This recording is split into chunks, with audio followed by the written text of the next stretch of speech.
Assalamu alaikum. I welcome you all to my YouTube channel. Yes, my name is Amir Hamza and this is my beautiful channel Hamza Academy. आज हमारा topic है exponent में जो law हम पढ़ेंगे quotient law. ठीक है, तो क्वोशंट का मतलब होता है डिवीजन।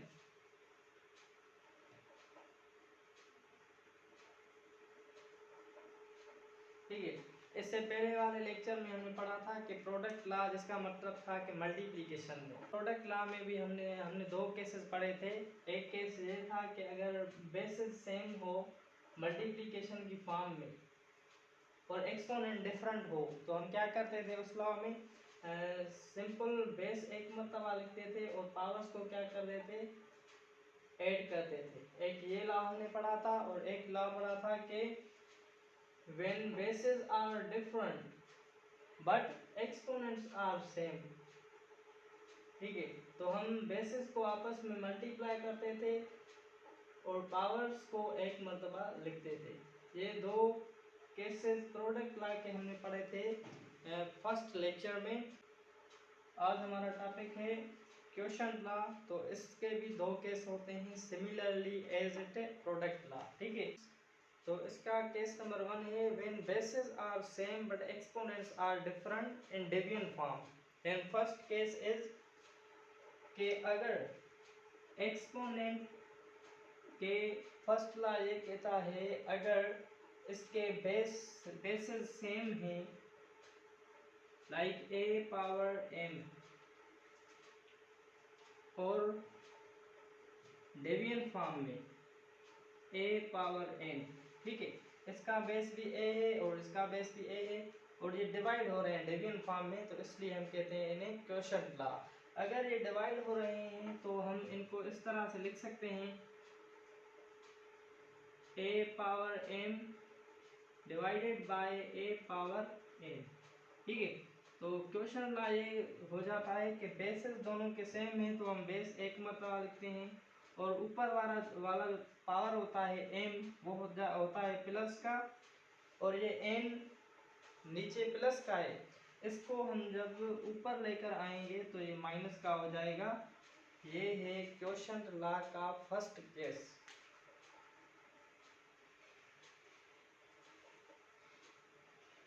ठीक है, फर्स्ट केस ये है कि अगर डिवीजन की फॉर्म में बेसिस सेम हो और पावर यानी कि एक्सपोनेंट्स डिफरेंट हो तो हम क्या कहते हैं, सिंपली बेस को हम एक मरतबा लिखते हैं और पावर्स को क्या करते हैं, सब्ट्रैक्ट करते हैं। ये है simple case of quotient law.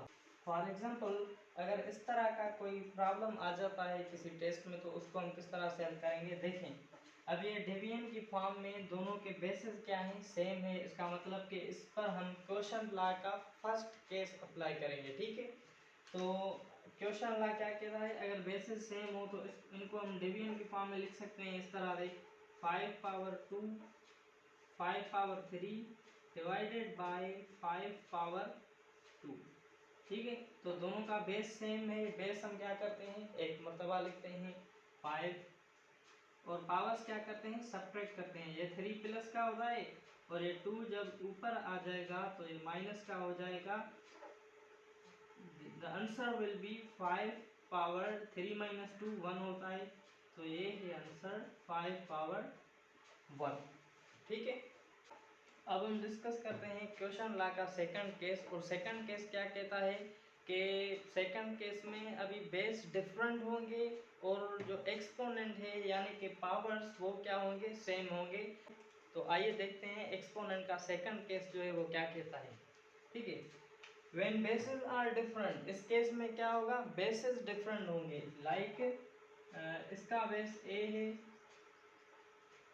Divided by b, bases are different but exponents are same, means के इसका एक्सपोनेंट भी m है और इसका एक्सपोनेंट भी m है। Bases different exponent same in division form. तो देखते हैं ये केस क्या कहता है। इसको हम डिवाइड में इस तरह से लिख सकते हैं a power m divided by b power m। ठीक है, तो डिवीजन की फॉर्म में अब देखें क्या होता है कि इसका पावर भी m है और इसका पावर भी m है, तो हम क्या करते हैं, A divide by B as it लिखते हैं सेम, और जो एक्सपोनेंट है दोनों का वो सेम है, तो हम एक्सपोनेंट क्या करेंगे, एक मर्तबा लिखेंगे ब्रैकेट में इन दिस वे। तो ये होता है सेकंड केस कि अगर डिवीजन की फॉर्म में बेसिस डिफरेंट हो और पावर क्या हो, सेम हो, तो इनके बेसिस को हम एज इट लिखते हैं सेम, और पावर्स को हम क्या करते हैं, ब्रैकेट में एक मर्तबा ब्रैकेट में एक मर्तबा लिखते हैं। ठीक है, तो ये है second case of question law. For example अभी इस टाइप का हम एक एग्जांपल करते हैं कि हमारे पास एक क्वेश्चन गिवन हो इस तरह का कि 3 पावर 4 डिवाइडेड बाय 2 पावर 4। ठीक है, इस केस में भी क्या है, बेसिस दोनों के डिफरेंट हैं और जो पावर है यानी कि एक्सपोनेंट वो सेम है। आइए इसको हम हल करते हैं। तो डिवीजन की फॉर्म में है तो इसको हम इस तरह से लिख सकते हैं 3 पावर 4 डिवाइडेड बाय 2 पावर 4। ठीक है, 3/2 इसको हम क्या करेंगे, ब्रैकेट में लिख देंगे, और इसके ऊपर भी पावर 4 है, इसके ऊपर भी पावर 4 है, मीन्स के जो पावर है वो हम एक मर्तबा लिखेंगे 4, and this is the answer. ठीक है, तो ये था क्वेश्चन लॉ जिसके ठीक है, तो ये था क्वेश्चन लॉ जिसके दो केसेस हमने आज डिस्कस किए। तो हमने क्वेश्चन लॉ के दो केसेस आज पढ़े कि अगर डिवीजन की फॉर्म में बेसेस सेम होते हैं तो इनको हम डिवीजन में लिखकर बेस एक मर्तबा लिखते हैं और पावर्स को क्या कर देते हैं, सब्ट्रैक्ट करते हैं। ठीक है, और दूसरा केस हमने पढ़ा कि अगर डिवीजन की फॉर्म में बेसिस डिफरेंट हो और पावर्स यानी कि एक्सपोनेंट सेम हो तो बेसिस को हम एज इट सेम लिखकर और एक्सपोनेंट्स को क्या करते हैं, एक मर्तबा लिखते हैं। ठीक है, ये एमसीक्यूज गिवन है, अब हम इनको वन बाय वन सॉल्व करके चेक करते हैं कि कौन सा ऑप्शन इनका राइट है। ठीक है, तो क्वेश्चन नंबर 1 है, क्वेश्चन नंबर 1 को हम चेक करते हैं।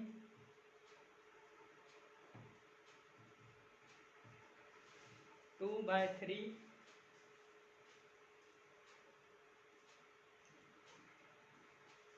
Power 6 divide by 2/3 power 2।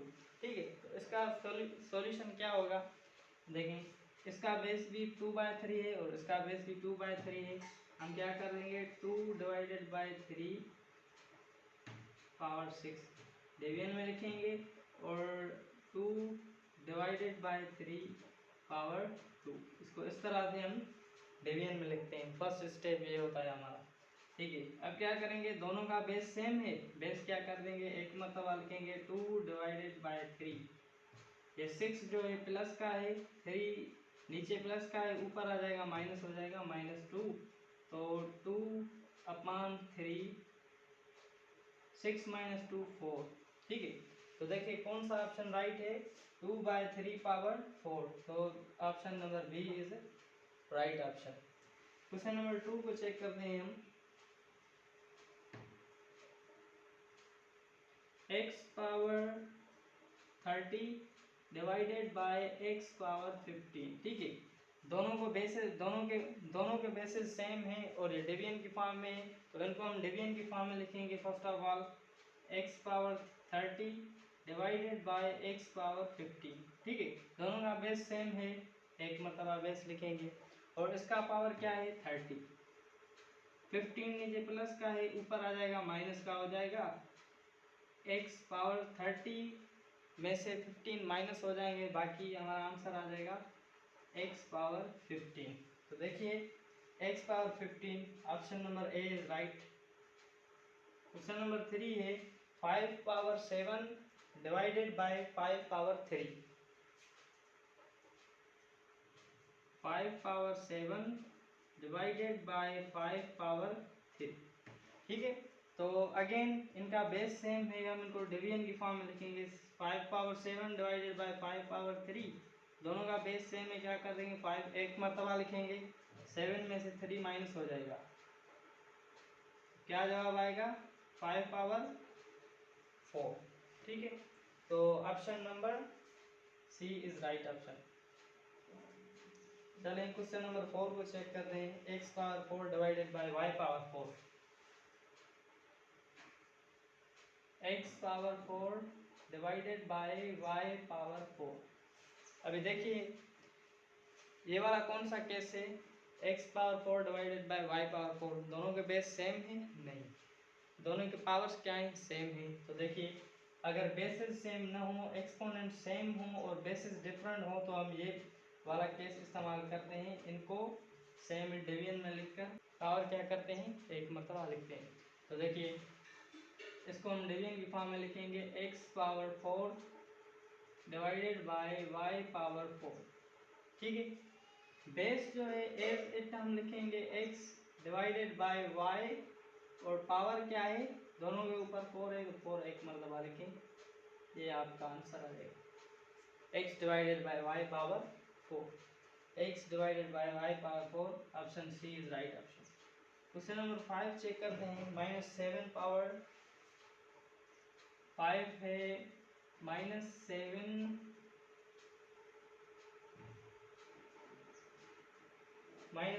Power 2 divide by -5 power 2।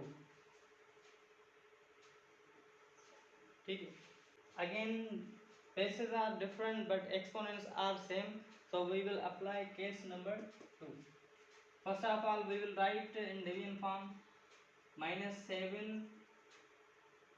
power 2 divided by -5 power 2। ठीक है, तो अब हम क्या करेंगे, ये माइनस माइनस कैंसिल हो जाएगा और ये 7 पावर 2 डिवाइडेड बाय 5 पावर 2, तो ये 7 डिवाइडेड बाय 5 ब्रैकेट में लिखकर हम क्या करेंगे, पावर दोनों का सेम है, पावर एक पर मरतबा लिखेंगे, ये हमारा आंसर आ जाएगा 7/5 divide by 2। Option number A is right option. ठीक है, तो ये था हमारा आज का टॉपिक क्वेश्चन था। If you like my video then subscribe for more on basic.